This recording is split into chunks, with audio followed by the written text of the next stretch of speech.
జనం పిచ్చి జనం డబ్బులు పెట్టి టికెట్లు కొనుక్కొని చూస్తారు, ఈయన హీరో అయిపోతాడు. హీరో అయిన తర్వాత హీరోలందరూ మేము రియల్ హీరోలు అనుకుంటున్నారు. రియల్ హీరో జగన్మోహన్ రెడ్డి, ప్రజల నుంచి వచ్చిన వ్యక్తి జగన్మోహన్ రెడ్డి. అంటే వీళ్ళు కూడా ప్రజల ఓట్లతోనే గెలిచారు కదా సార్.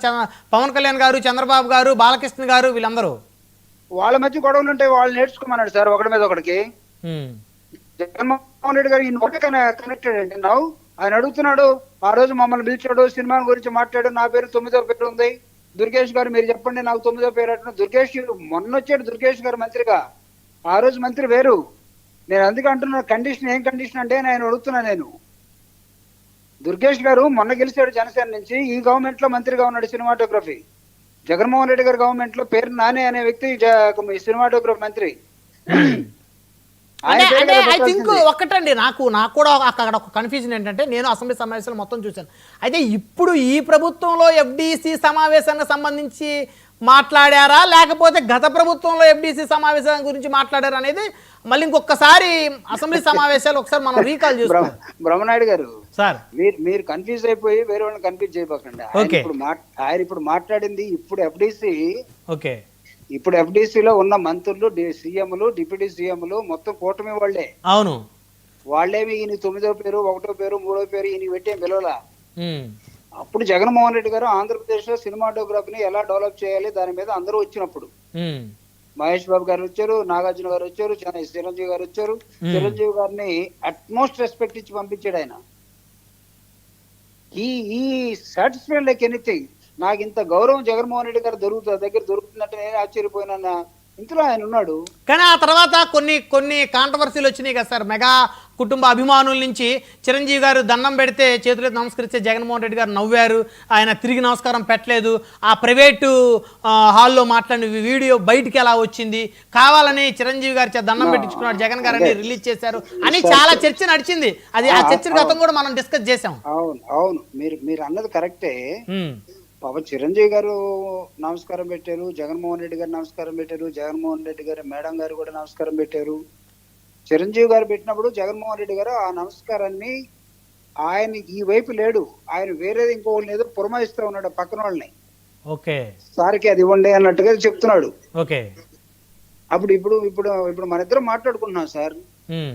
మన ఇద్దరు మాట్లాడి ఎదురుగా మీరు నాతోటి ఏదైనా చెప్పినప్పుడు నేను తలెట్టి తిప్పాను అనుకోండి ఇంకోసారి, దాన్ని మీరు ఫోటో తీసి పెట్టారనుకోండి, చూపుడుగా తలాడి తిప్పుకున్నాడు లేదా బ్రహ్మనాయుడు గారు తలాడి తిప్పుకున్నారు అన్నాం అనుకో, అది కాదు కదా.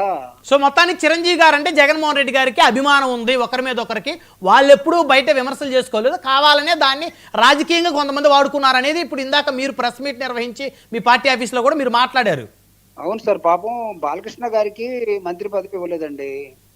చిరంజీవి గారి తమ్ముడు గారికి ఆయన డిప్యూటీ సీఎం ఇచ్చారు. చిరంజీవి గారు పవన్ కళ్యాణ్ గారు చెప్పిన వాళ్ళకి ఆయన సినిమాటోగ్రఫీ మంత్రి ఇచ్చారు. అలాంటిదేదో పాపం ఈయన గారికి ఇచ్చుంటే చంద్రబాబు నాయుడు గారికి గొడవ ఉండేది కాదు కదా.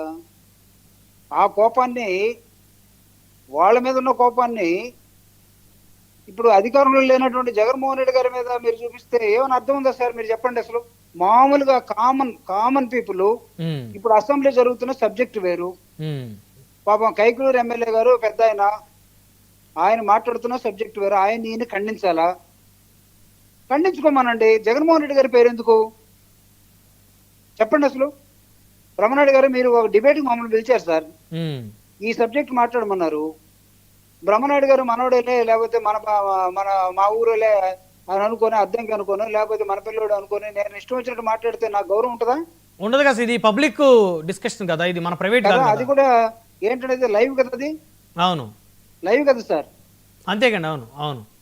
మీరు ఇప్పుడు నేను అన్నదాన్ని ఒకవేళ మీరు ఏమైనా భూతత్వంలో చూపించి ఆయన కండిషను ఇవన్నీ పెడతారనుకో, ఆడ కనపడుతుంది కదా, అది కూడా చూపించండి. లేకపోతే మన ఇద్దరం ఒకరికొకరు గౌరవంగా ఎక్కడ అసలు ఏంటి సబ్జెక్ట్ ఏంటి, మీరు మాట్లాడింది ఏంటి, in what way Jaganmohan Reddy గారి కన్సర్న్ నేను అడుగుతున్నా. Is a real hero after all. మీరు సినిమాలో హీరో, మీ సినిమా ఫ్లాప్ అయితే యూఆర్ నాట్ హీరో చెప్తున్నాను. హీరోలందరూ వాళ్ళు ఇష్టం వచ్చినట్టు ఊహించుకుంటూ అవుతుందా? అంటే ఇక్కడ ఇంకో ఒకటి, బాలకృష్ణ గారి గురించి మీరు మాట్లాడేటప్పుడు ఆయన 3 సార్లు ప్రజల మద్దతుతోటి శాసనసభ్యుడిగా గెలిచాడనేది కూడా ఒకటి గుర్తుపెట్టుకోవాలి. జూపుడు గారు చంద్రబాబు నాయుడు గారు గెలిపించారు అనేది చాలా మంది అంటారండి. అర్థమైందా? హిందూపురం సీటు చంద్రబాబు నాయుడు గారే వెళ్ళి ప్రతిసారి ఆయన గెలిపించుకొని వస్తాడని చెప్తుంటారు. అది మీరే దానికి ఓకే ఓకే జనం- 2019లో జనం కూడా ఉంటుంది. 2019లో కూడా గెలిచారు కదా మీ విపరీతమైన మీ పార్టీ గాలిలో. అదే నేను చెప్పేది. ఉమ్, అక్కడ ఒరిజినల్ గా తెలుగుదేశం సీట్ అది. ఉమ్, చంద్రబాబు నాయుడు గారు అక్కడ కాన్సన్ట్రేట్ చేసి బాలకృష్ణ గారిని గెలిపిస్తారు ఉమ్, అనేది అక్కడున్న వాతావరణం. ఉమ్, మీరేమంటున్నారంటే బాలకృష్ణ గారు గెలిచారు అంటున్నారు. ఉమ్. చంద్రబాబు నాయుడు గారు ప్రమేయం లేకుండా బాలకృష్ణ గారు తెలుగుదేశం సపోర్ట్ లేకుండా గెలిచారంటే మీరు ఒకసారి చెక్ చేసుకోండి.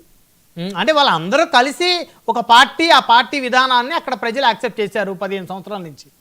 నేనే కాదనట్లేదే. ఉమ్, పాపం 15 సంవత్సరాల నుంచి కంటిన్యూస్ గా గెలుస్తున్న వ్యక్తికి ఆ సినిమా ఆటోగ్రాఫ్ ఇస్తే పోయేది కదా. వాళ్ళు తీసుకోలేకపోగా వీళ్ళు ఇయ్యకపోగా వాళ్ళని అడగకపోగా జగన్మోహన్ రెడ్డి గారిని అడిగితే ఏమిస్తాడు? ఓకే ఫైనల్ గా ఏమంటారు సార్ జూపుడి గారు మీరు ఈ No, no, అసెంబ్లీలో జరిగిన అంశం మీద? no. The way he abused um, in the assembly, it's not correct అండి. ఓకే బాలకృష్ణ గారి ఆయనకి అది తగదు. సో ఇప్పుడు బాలకృష్ణ గారు క్షమాపణ చెప్పాలని డిమాండ్ ఏం చేస్తుందా వైఎస్ఆర్సీపీ? నేనేమి క్షమాపణ చెప్పమని లేకపోతే నేను ముక్కు నాలుగు నేనేమి అడగట్లేదు సార్. నేను అడగను కూడా, ఓకే అడగను అసలు. మీరు అడిగిన ఆయన చెప్పడానా? లేదు నాకెందుకు అనవసరం. ఉమ్, అలా అది మాట్లాడటం సరైన పద్ధతి కాదు అంటున్నాను సార్. ఓకే ఓకే అండి. ఇది మీరు డిబేట్ లో ఉన్నారు సార్. ఉమ్, మీ టీవీకి గౌరవం పెరగాలి కదా. 100% సార్, అంతే కదా. అంతే కదా. అవును ఇప్పుడు అసెంబ్లీకి గౌరవం పెరగాలనా? అవును పెరగద్దా? అవును. అసెంబ్లీలో లేనటువంటి ఒక వ్యక్తిని గురించి వాడొక సైకోగాడు ఏంటి సార్ ఈ భాష? మీరు చెప్పండి. మీరు దీన్ని ఎలా సమర్థిస్తారు అసలు? మీరు సమర్థిస్తారా? మీ మనసుకి మీరు సార్ ఇక్కడ ఒకటి, నేనైతే ప్రజాప్రతినిధులు అందరూ కూడా అసెంబ్లీలో కానీ, మండలిలో కానీ, పార్లమెంట్లో కానీ, రాజ్యసభలో కానీ గౌరవంగా ఒకరికొకరు మాట్లాడుకోవాలి, గౌరవాన్ని ఇచ్చిపుచ్చుకోవాలి, ప్రజా సమస్యల మీద మాట్లాడాలి. సో వారికి ఓట్లేసిన ప్రజలకి గౌరవాన్ని కల్పించాలని నేను కోరుకుంటాను. ఎవరు మాట్లాడినా తప్పే. అది పవన్ కళ్యాణ్ గారు మాట్లాడినా, జగన్మోహన్ రెడ్డి గారు మాట్లాడినా, బాలకృష్ణ గారు మాట్లాడినా, చంద్రబాబు గారు మాట్లాడినా, ఎవరు మాట్లాడినా తప్పే. కానీ అది ఎందుకు మాట్లాడాల్సి వచ్చింది అనేది తెలుగుదేశం నాయకులు, జనసేన నాయకులు ఉన్నారు, వారిని మనం అడుగుదాం. మీరు చిన్నోడైనా సరే మీరు చాలా తెలివైనడు సార్. మీతో మాట్లాడటం కూడా కష్టమే ఒక్కోసారి. నువ్వు ఎంత నైస్ గా తప్పిస్తున్నావంటే, రాజశేఖర రెడ్డి గారు గొప్ప మానవతావాది కాబట్టి కుటుంబం మొత్తం ఎన్టీ రామారావు గారి కుటుంబం